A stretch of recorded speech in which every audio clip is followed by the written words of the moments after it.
Okay, y'all, it's 10 o'clock. I want to honor everybody's time. Thank you so much for being here. We are blessed to have Peter with us from Mission Insight. He's going to be demonstrating how to use it, and he's going to also close out with some demonstration of a really, really cool tool called People Plot.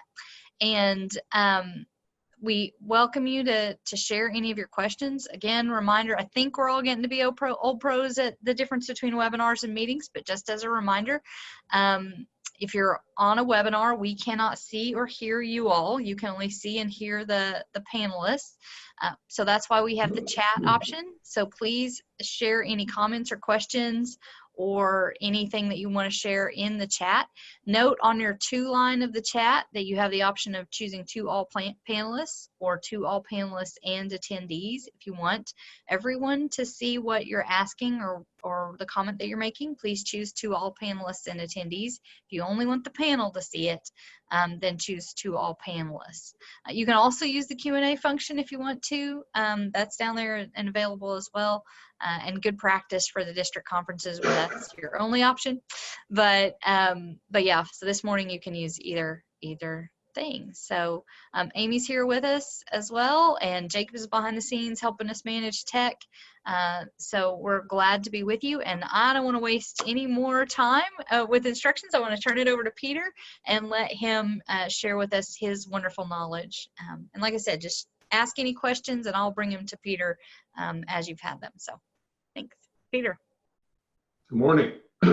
Welcome to all of you. I'm in Southern California today, so a little earlier here than where you are in Arkansas, but pleased to be with you and to introduce you to some possible new uses that you may not be familiar with, or to assist in more effectively using the system, hopefully, during this hour.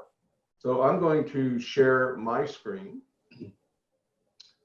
And I want to begin with a PowerPoint and talk a little bit about the resource itself and that you have available to you.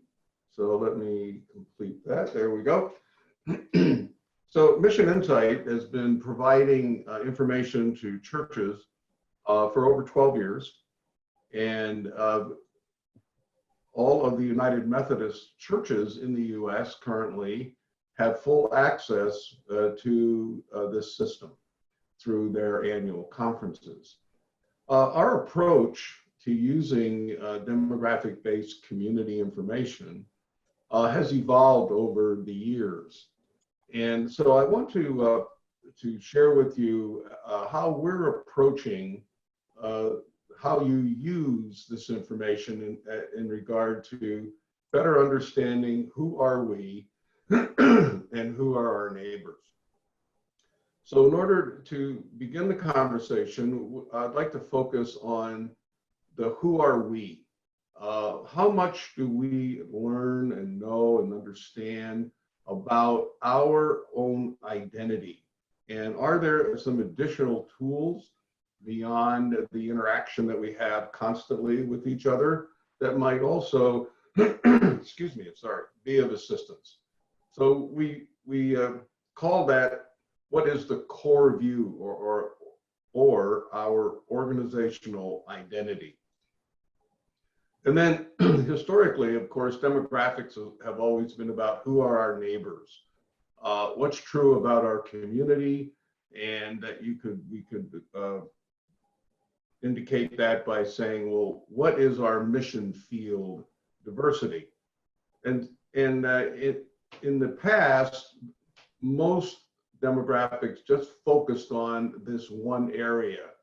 And then someone needed to try to better understand, well, how will that assist us in, as our congregation, in terms of our mission and ministry within this area where we're located? Well, with our system and some capabilities in the core view section, we believe that we can now bring another view for your use in terms of engaging mission or providing a mission, a ministry solution. And that all begins with better understanding data. What kind of data is available?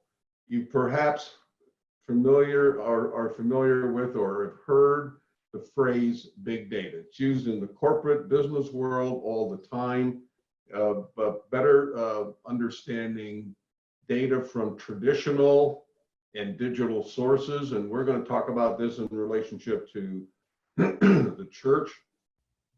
We're also talking about data from both inside and outside our congregation, as well as data being a source for ongoing discovery and analysis and mission planning.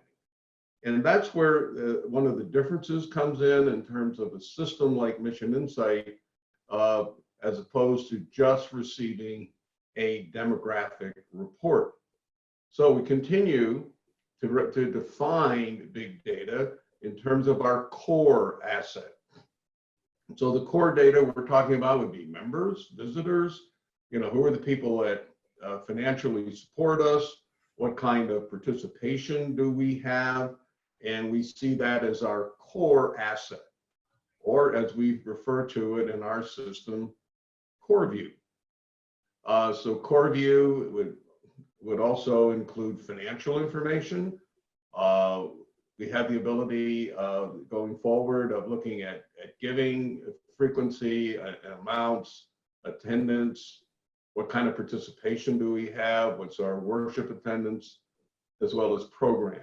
So that's our core view information. Then community information includes demographics, psychographics, socioeconomic and behavioral information in terms of lifestyle by household that is provided to us in a system called Mosaic. We'll talk about that a little bit more as we move forward. And then also religious information. How do people in the community generally view different aspects of religious information?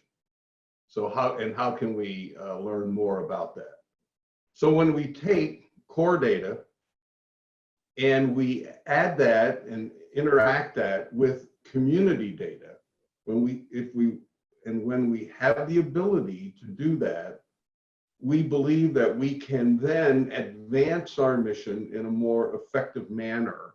And we call that fusion view. So we're going to bring the information about our congregation and the information of our community, and find a way to look at those where we can compare, if you will, apples to apples, and be able to better understand who are we and who are our neighbors. We have discovered that there are at least 3 characteristics of big data innovators. And the first characteristic is that they believe that data is a core asset. So that's one of the issues that needs to be addressed. Do we believe that this kind of data can be a core asset? Well, we've discovered that people who are very effective do believe that. Second, another characteristic is that those who use big data, they tend to produce faster and greater missional results. When you look at congregations that are effective in terms of how they interact with their community, how they provide ministry to their community, seems to be things that they do in a more timely manner than other congregations. And then third, that budget and leadership focus on mission is tied to big data discoveries. So data becomes one of the tools that becomes integral in terms of how decisions are made, how ministry is perceived and carried out. Now, Mission Insight, in order to provide a base of being able to utilize this kind of thinking, licenses for databases. The first data that is licensed by Mission Insight comes from a commercial company called Synergos, and they provide the demographic data that we have in our system. So Mission Insight does not manage, does not create any of these, but rather we take this data and then format it into usable context for congregational use. Synergos updates their data every 3 months. It is very current. They have one of the more accurate updating systems in the United States, and are able to give us a current year estimate, a 5-year projection, and for 3 variables, population, households, and age, a 10-year forecast. And this is updated every 3 months, so it's a rolling database. Now, Mission Insight licenses this and updates the data every 6 months. So in June or July, depending when the update is received, this will be updated in your reports. So you'll see a fall winter update and a spring summer update for the demographic data. Second, we licensed this system that I referred to earlier called Mosaic, which is household behavioral data. And that is created and managed by a company I'm sure all of you have heard of, called Experian, one of the 3 credit bureaus. Now, what's unique about this data set is that it is created at the 9-digit zip code level. And that is critical because many years ago, the post office created a system of the 9-digit zip code to better locate an address in terms of delivering the mail to the households. So these 9-digit zip codes are actual clusters of anywhere from 4 to a dozen households. That little cluster of addresses has a center lat long, so you can tie data to that location. And so this system is extremely accurate, where I'll show you when we look at one of the reports that they analyze over 300 data points with algorithms that they have built that put every 9-digit zip household cluster into one of 71 categories that is germane to how the people in that little 9-digit zip code live their lives, what kind of resources they have,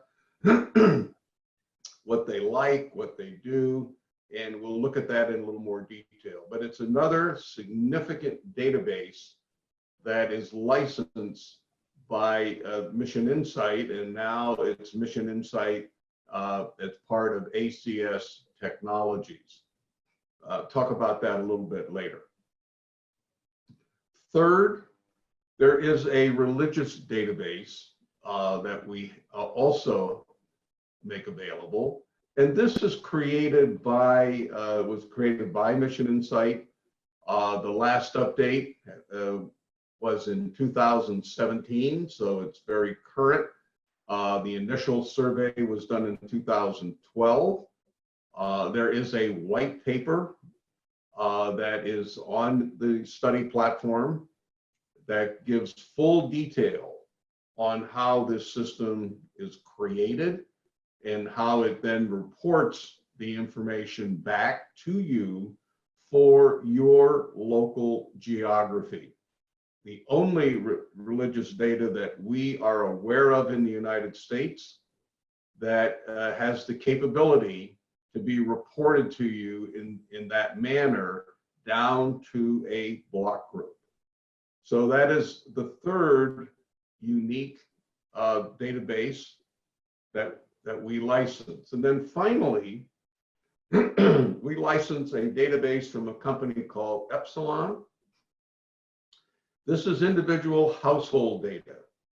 And this comes into play that when you want to do a mailing, or you would like to purchase some individual address lists, and they can be shaped by a Mosaic code, they could be shaped by age, by a whole variety of variables of what you would like to purchase in order to connect with those individual households. This is a database that is updated on a rolling level at every 6 to 8 weeks. So constantly updating changes in terms of people who have moved in or out of the area. And so this is an individual database. So I'm going to stop my sharing there, and I'm going to come back and share my screen instead of the PowerPoint. Let me put this down. And now I'm going to take us to the Mission Insight webpage, where you self-register and log in. So as what was pointed out before, you need to go to missioninsight.com, and here in the Client Center tab is where you can log in, also reset a password, and become and enter into the system. When you log in, when you have Peter, your can I interject just a second, because there was a little bit of confusion about this amongst folks that requested an ID. Okay. So they wrote to me and asked for to be set up for Mission Insight. You all should have gotten an email that talked about our client ID. And so you use that ID to go in and initially set up your ID, but you pick your username and you pick your password whenever you do that. We don't assign that to you, but you did need our agency ID, and that was the information that I sent you. And then there's step-by-step instructions on how to go through that initial login to teach you. Yeah, there we are. And so that will tell you how to go in and register. So if you didn't do that, and we wanted you to have that set up in case you want to be running, while we're watching this webinar, you want to be running your own demo of your location and seeing the reports that Peter is going to pull up for your particular place. Okay, hopefully that clears things up. Peter, continue on. Sure. Well, let me just highlight this page. Again, we think it's a fairly informative page, and the first two sections do speak directly to what Michelle was saying regarding your self-registration. So you use this and follow these steps. You should not have any major issues. If you have a problem, we ask you to contact Mission Insight. I know that your conference and your leadership there are very good at assisting you, so they may want you to contact them, which is fine. But we do want you to know that if you're having an issue, we prefer that you do not continue to try to re-register, but that you contact us for support. And I can say that I have contacted y'all for support, and the turnaround is very quick. They're very responsive on that. So I encourage you all, if you're having trouble, call Mission Insight. Very good. Yes, that is what we want to happen, and generally it's been we've been pretty successful at it so far. The other thing that is on this page, let me just spend a moment. it introduces you to some of the concepts that I just talked about. So you don't need our PowerPoint, but rather this section here highlights the system and some of the different capabilities. It introduces you to what you will see when you log in, which we will see in a moment. And then it also directs you to where the resources of support are located, and lets you know that you can just generate quick community reports from the window that greets you that we call the user assistant window. So we think this single page really is designed to get you started so you can self-register and begin to go in and use the system. Excuse me. So now I'm going to come back, and once you log in, you are greeted with this screen.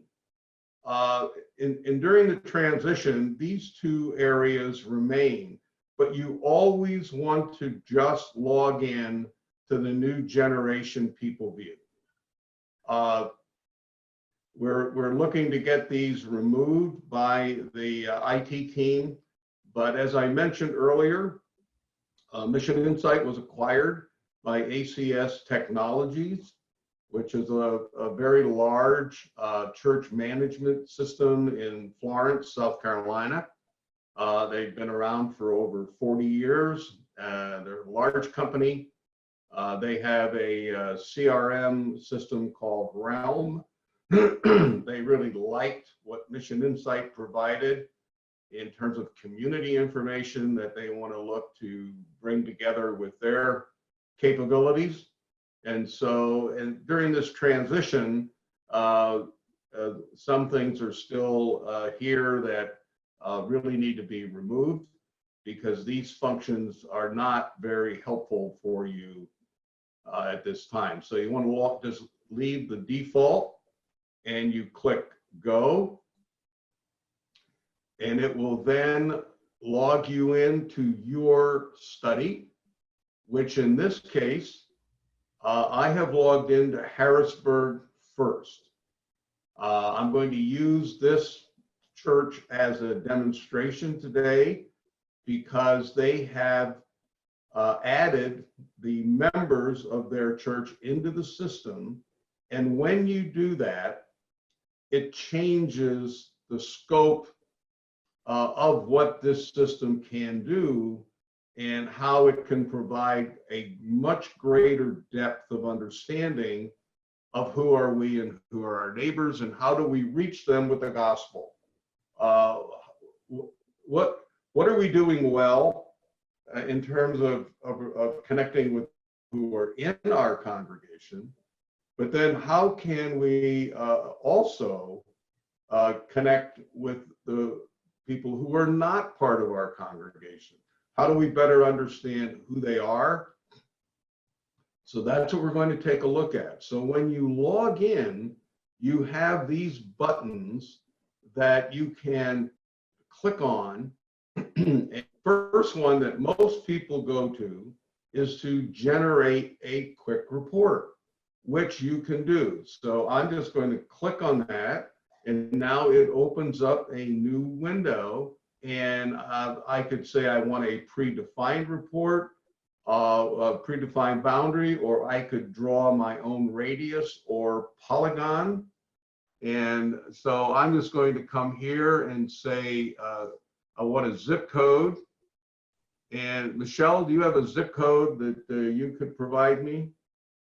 Just any zip code in Arkansas? Anyone in Arkansas. 72015. That's my parents' zip code. There we go. So now I've entered that. I click on it. I've activated it. Once this blue bar appears, then this next button appears, and that says, okay, you want a report on this zip code. So then you click next. And now it asks you, would you like one of the predefined reports, of which there are 7. Or would you just like some custom data? We'll look at that a little later. So I'm going to say yes, predefined. Now here you can edit this field. So if you're working with your own local church, or it's an area that you are wanting to connect to a certain group, you can edit that field. You can also edit this field, but if it's a zip code, if it's a custom geography, then you might want to define it. So now you can click on any of these 3 demographic reports. These are 3 different demographic reports. They are shaped in a different manner. Most times, we recommend that people either use the Executive Insight or the Quick Insight. The Full Insight is a huge report of 30-some pages. You may want to use that once you are more familiar with one of these. So I'm going to click on the Executive Insight. Peter, I was going to tell you also that this is Amy. Yes. The Executive Insight report is what Jacob always provides when he does a communication audit. So I was just going to tell everybody this is a great thorough report here. So anyway, that's all I was going to add. Excellent. Well, yes, I agree. And that's why I like it. The Quick Insight is fine. I think the Quick Insight can be used if you're going to do a workshop with a group from the church.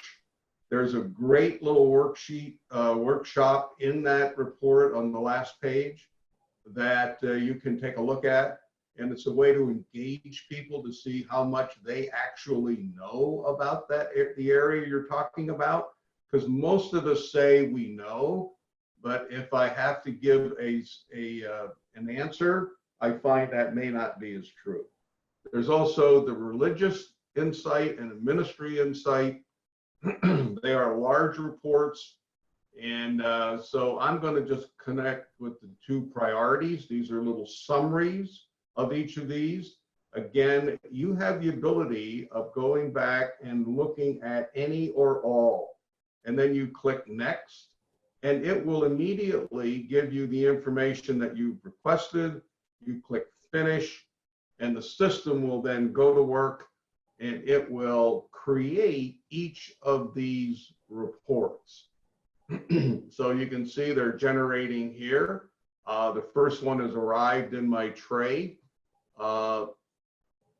And they generally load this quickly, unless you have some kind of internet issue. I'm not going to spend a lot of time on these because these are being created at this point, and you can go in and create them. But I want to highlight a few things. Number one, in the population section, you get to look at not only the 2010 census, but the 2000 census. And here is where this is one of the 3 variables, population, households, and age, if you recall, where you have a 10-year forecast. So you can see that length of 29 years of what's been true, is currently true, and projected to be true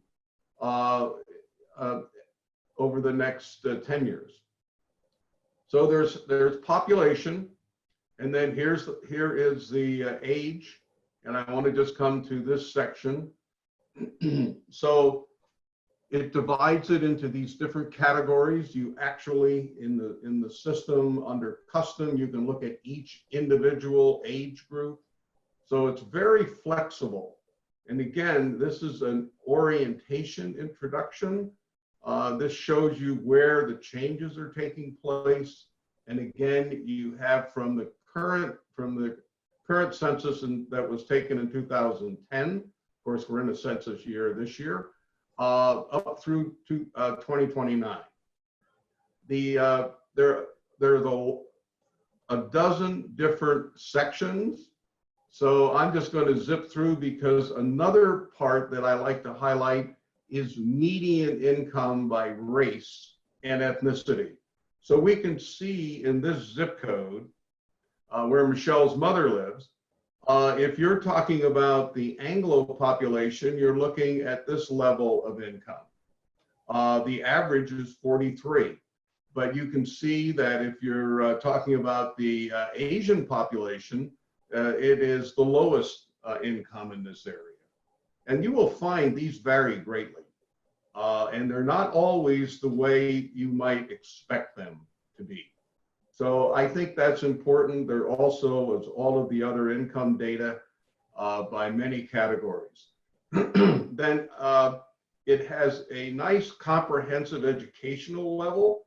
So what is the education level of this zip code in relationship to the state of Arkansas? So you can see that for any geography. But the next thing I want to highlight is the mosaic.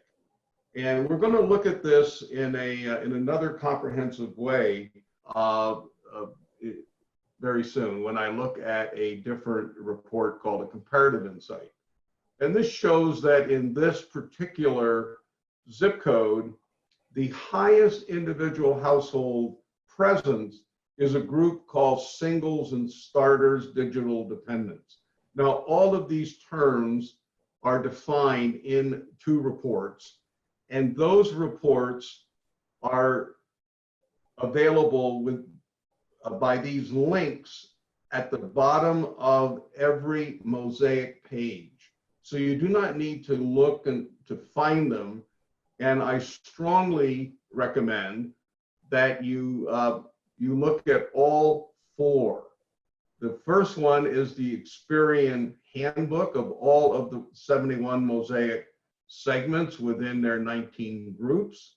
These are 2 short 3-minute videos that provide you additional information and understanding these 2 reports. And the Mission Impact Guide from Tom Bandy actually gives you application information in how do you take this kind of marketing data and integrate that into your ministry applications for your congregation. And this is, as you will see, has 9 different sections of ministry. So it's available as another tool to assist in better understanding and coming to terms with what all of this data is trying to tell us. The final thing I like to point out here is that you have a page of generational data. And if a congregation's strength is primarily in the final 2 or even 3 generational groups, you can see very quickly here what percentage of the population are you actually working with. So even if you have the boomers for this zip code, you're still looking at just a little over 21%, 22% of the population in the entire area. So what does that mean for a congregation as you look at ministry? The final page is an introduction into the religious data. And of course, you have those other 2 reports available to you. I'm going to come back to those kind of reports in a minute, because given our time, I want to come back here and introduce you to the concept that we think takes this system another step. And that is in the area called people plot. Here you have the ability to upload members of your congregation into the system. Here is a video that shows how to do it. I'm just going to quickly demonstrate how this works. So here's Harrisburg first. And if you want to add an upload, we suggest that you use the default, the Congregant's default tab. So you would click on that and you would say next, and then it will tell you that it will be informing you when you make the upload that everything, you will get a confirmation email. It has your name. It also allows you to code your list. And the one thing I would suggest when you do this is that you at least code member, which would be a 1, and regular attender.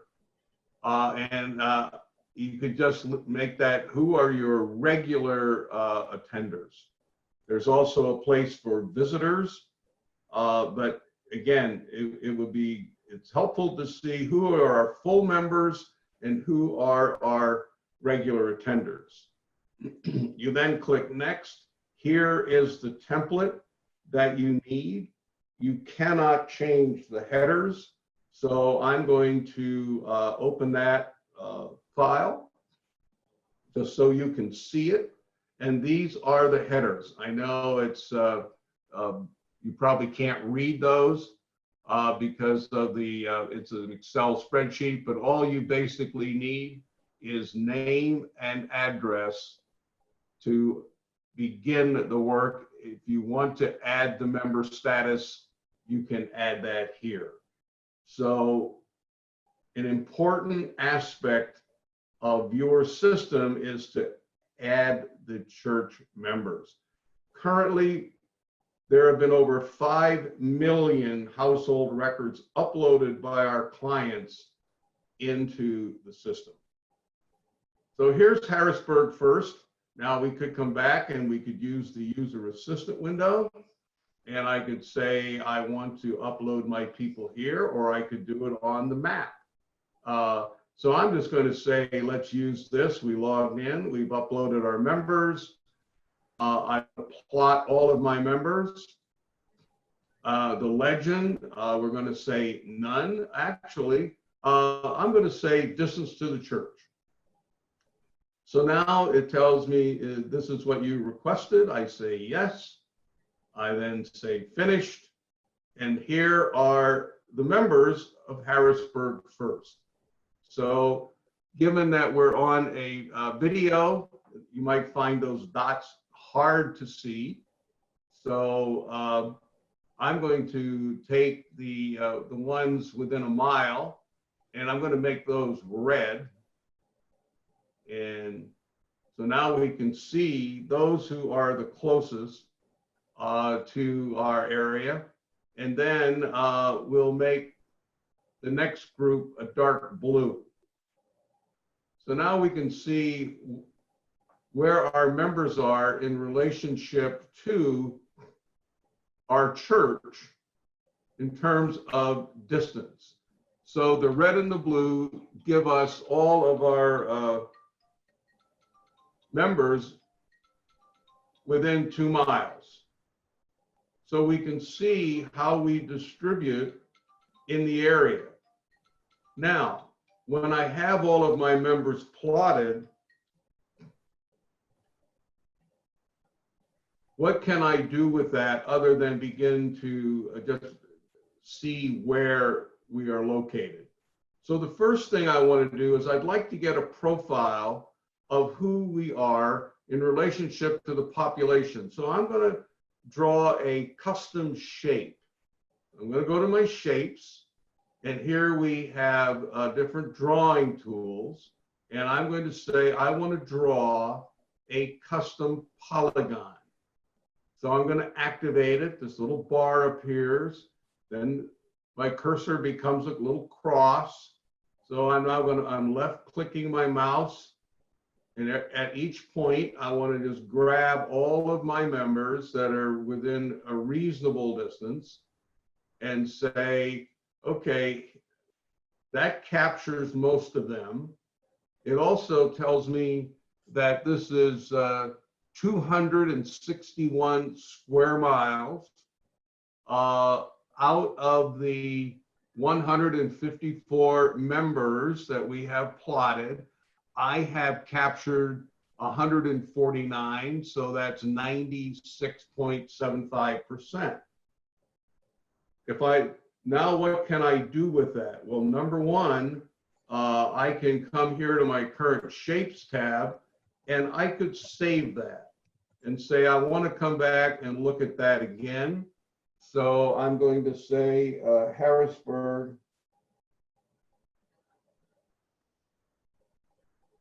first. And let's see, I need to get rid of the Polygon. Harrisburg first. And we have 96% of our members.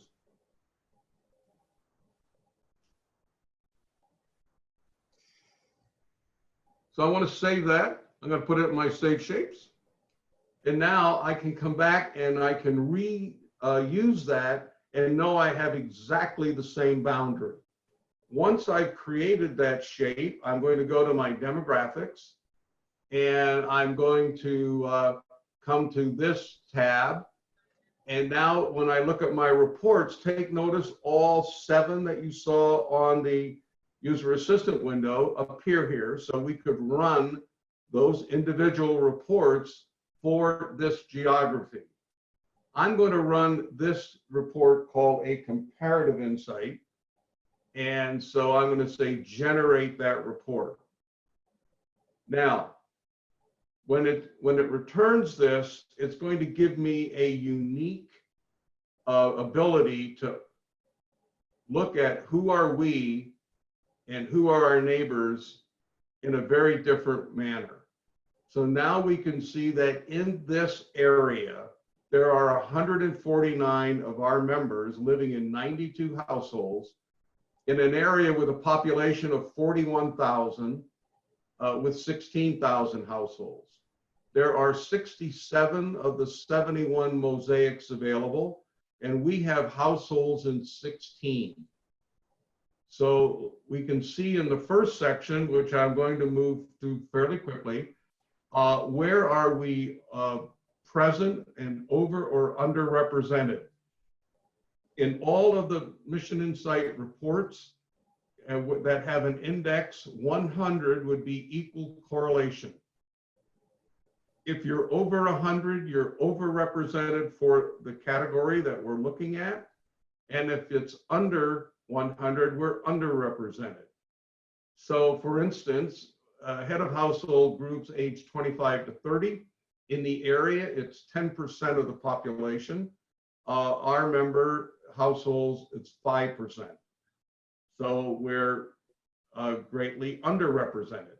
Here, age 76 plus, in the area, the population would be 9.5% of the households would have that classification, but in our church, it's 20.4%. So it gives us the ability of seeing how we measure up here in the first section in each of these individual categories. The second section now provides us the direct correlation between who are we and who are our neighbors. So we can see very quickly that of the 2 top household groups in the area of this congregation, each of them with over 1,000 households, we have 3 households represented in our congregation. The third one, which is the elders, the other 2 are digital dependents, so driving single scene, so they're younger. But the ones that we have the strongest presence in are the town elders, corresponds with what we saw in the first section. And in the area, it's 4.9%. For us, it's 22, which means we're over 4 times higher represented. And then we can come down and see each of these. Now, here is where the system can really be of assistance. So if I were part of this congregation, I would want to learn as much as I could about these 2 groups because they're the largest group in the area, and I want to know how can we reach them.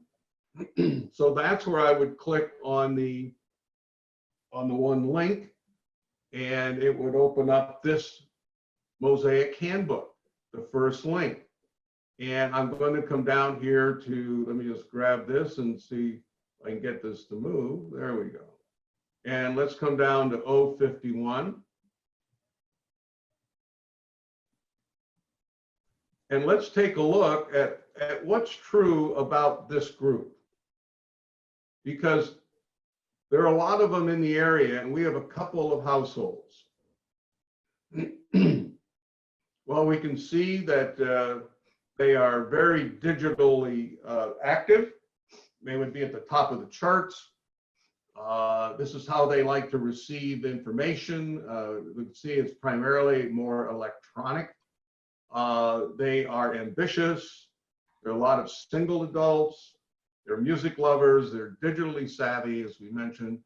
Here are some highlights about those households' behavior. And on the second page, it shows where they fall in relationship to what the norm is in the United States, which is the center line. So again, underrepresented, overrepresented. A number in there means times. So again, the strongest income level for this group would be 35 to 50,000. Over 2 times the US average would be in that category. The other thing I like to see is look at is residency. And one of the reasons this church may be having an issue in how to connect with them is they move around frequently. Doesn't mean they'll leave the area, but they definitely will move in different locations over much more frequently than the US norm. And they are not long-termers in terms of residency in one place. So what does that mean as we look to connect with that group? So we have an additional resource that can take us beyond just that Mosaic information, and we'll come here to Tom Bandy's workbook. And here he takes each of these classifications and lets us know what's true about them, given what is being said by Experian in their Mosaic data. So what kind of lifestyle compatibility might there be in other groups with a group in the O category, and who might some of our neighbors be? Here is an overview of their behavior and interests and activity. But then each of these sections have discussion questions, and there are 9 sections. And the first one is leadership. What kind of leadership might they be more drawn to in regard to who they are? How do they view hospitality? So this document provides an additional way to be able to look at what's true. Let me come down to the final one, communication. Again, showing what's true in the Mosaic system, how might we connect with them? And if you looked at the Mosaic profile for their strongest group in the area, town elders, we would find that to be extremely different. The final thing in this report, which I'm just going to give you a glimpse of, and again, there's the data resource for the Mosaic, is that it will also provide you with a financial potential of your member households.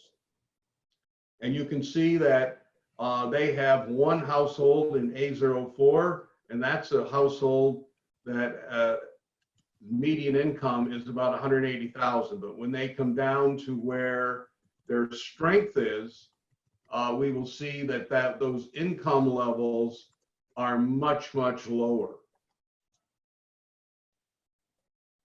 So that is the additional information. At the bottom, there's a summary Again, I'm going to not show that to protect the data for this church, but this is available for your congregation.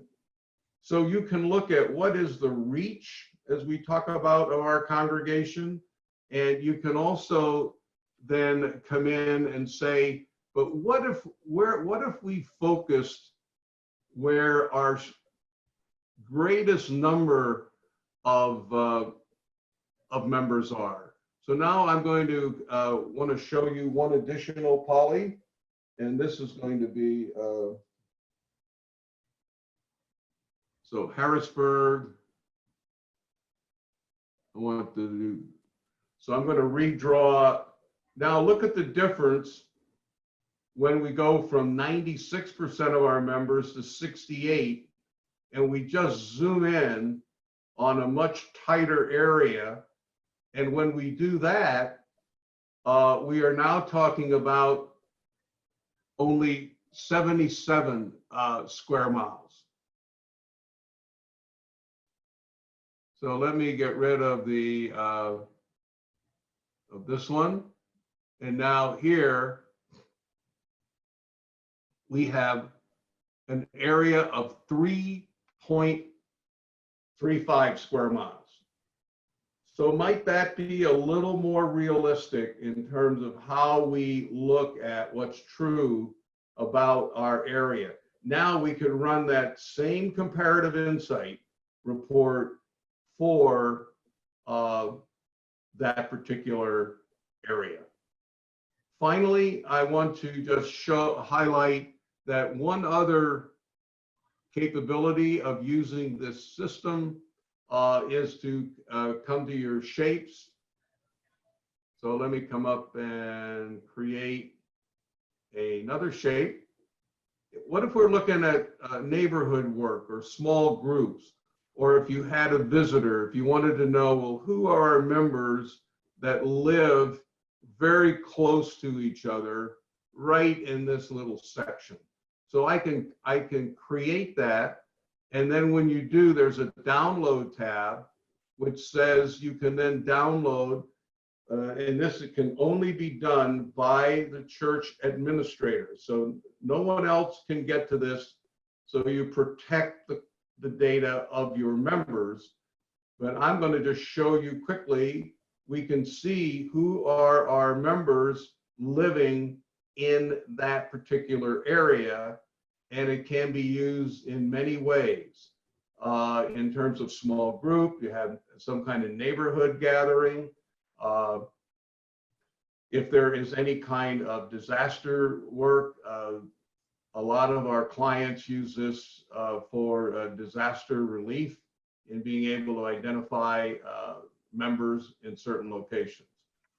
So this is what we wanted to introduce to you today, the ability of not only getting regular reports from the system, but also to be able to add to your capability and knowledge of better understanding who are we, who are our neighbors in a given area, and how might we learn more to connect with them in terms of broadening our ministry. So I'm going to pause there. There's a lot more in the system, but this is a basic presentation today to move you beyond the demographic report to the socioeconomic and behavioral report, that you can also learn about your area and your members. Comments or questions, please? Yes, there was one question. Someone asked specifically on the logistics on the people plot. Can they import congregant data from their church database via an export to Excel? So, Yes. Okay. So they just export, like they would set up those same kind of categories that they would need, correct? Yes, they will need to use the template, Okay. but virtually all of the uploads have been done in an Excel spreadsheet, and they are automatically uploaded and plotted. And then if you want to replace that, you can, in terms of keeping it updated. Okay. All right. What other questions do folks have? There were a couple in the Q&A, but I answered those. Okay. Says, can one church add one or two others to access this last data for small group and visitation outreach? Yeah, you can do that by having users in the church designated as the church administrator. You need to have the church administrator designation in order to access the names and addresses in any given area, like I demonstrated there at the end. Well, and I was going to make the suggestion too that maybe instead of giving that kind of capability to church members, that maybe this is something that could be printed and shared with visitation teams. It would be up to the church leadership, whoever they want to give that access to. So that can be managed by the church itself in its request for church administrative capability. And that has to be turned on by the administrator of the conference, right, or by a Mission Insight administrator. Right. That cannot be done by the church itself. What other questions do folks have?